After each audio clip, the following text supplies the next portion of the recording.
Last night I made a pumpkin pie. Now it's gone and I'm gonna cry. I only see crumbs on the plate.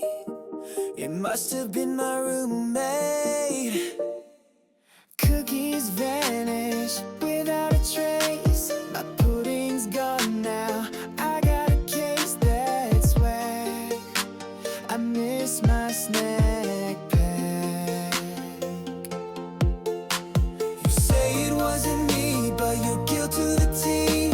For heaven's sake, where is my cupcake? You looted my food, so you're getting sued. Gonna make you pay for that creme brulee. We're about to fight if you take my bagel bite. You touch my toaster strewed, not cool, dude.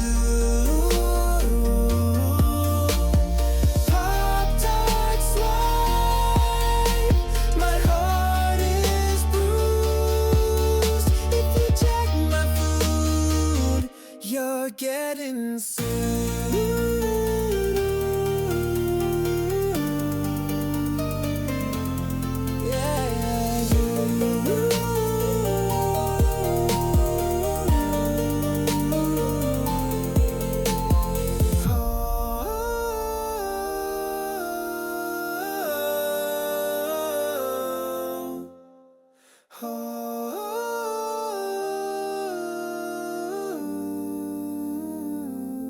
You're getting sued.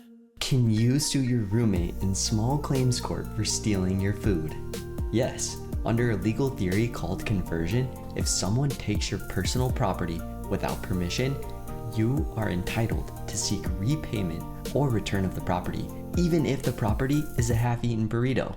Food you bought and stored is legally yours. When your roommate takes your food without asking, they're not just being rude, they're committing a civil wrong. Theft is theft, even if it's mozzarella sticks. But here's the practical side. Suing over a box of frozen bagel bites might cost you more time and sanity than it's worth. A judge will probably not be thrilled to hear you explain Cinnabon economics. Ergo, while you can sue someone for stealing your food, maybe don't.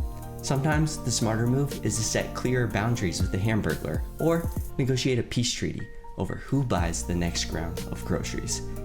And in roommate wars, sometimes winning means knowing when to fight and when to share a bite. If you have a legal question that you want a song and video for, please leave a comment and your question might get answered next. Thank you so much for watching.